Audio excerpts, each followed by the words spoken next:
coach was talking about yesterday. He said that you guys aren't saying your next opponent this week. Which week is the hardest to prepare? Is it this week, knowing what you've got next week, or when the actual game week gets here? I wouldn't say it's difficult to prepare. We're college athletes. We know what comes. Like Coach O said, we're taking it 1 week at a time. So right now, we're focused on us, focused on LSU Tigers. Like tomorrow, we have Tiger Bowl.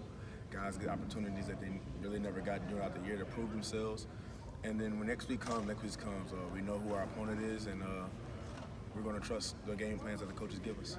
Do you think, from a secondary standpoint, it seems like over the past 3 games, somebody's either picked on Derek Stingley, and it's been really good, or Fulton, and the other guys had to just pretty much chill. Right. Do you think next week you're gonna need a great effort from both of them collectively?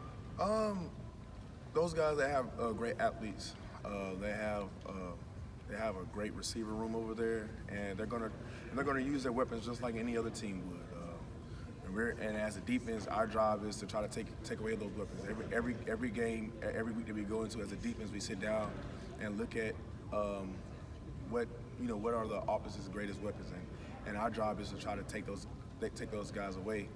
And Alabama has a great set of receivers that they do that. How difficult is it just to take away 1, much less 3 in that kind of a scenario? That's what Coach Randy get the big bucks for, man. He's figured it out, and he's going to do it again. And like I said, as a defense, we're just going to have to trust that game plan and just execute it. Our job is to execute it and try to limit those guys on what they do best. How different do you think it might be, just looking on film, playing against that kind of a trio than your own trio with Jamar and Justin and Terrace? Well, that's the perk of having Jamar, Justin, and Terrace, man, because you see that stuff every day. None of that is new.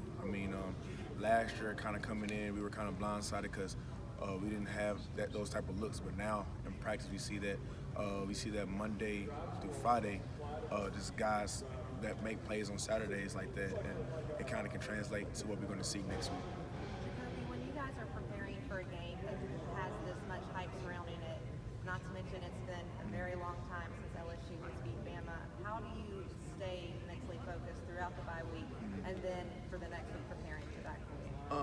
I think Coach O does a good job of kind of, like he said, making us stay focused on us right now. We could be like, hey, we have Alabama next week and let's prepare. But most teams and most good teams, we take bye weeks to look at ourselves. We do self-reflections. We looked at what we did wrong for these last 4 games. And we try to fix those problems. And then that's what we're doing now. We're fixing the problems that we had for these past 4 games and try to execute and try to figure out what we did wrong. So when we come in for this next game off this bye week, we won't see those same problems. JaCoby, with everything the way it is now, this season, maybe even last year, is it crazy to think that there were some people that were against Coach O taking over this program? Coach O proved himself, man. I love Coach O, and he's done he's like he said, you can't be no better than 8-0 right now. We played 8 games and we're undefeated. And he's a player's coach, and he gets his players ready to play. I know he gets me ready to play every day on Saturday. And I don't think there's anybody that's better, or I don't think there's anybody that can get that's better and more fit for this job.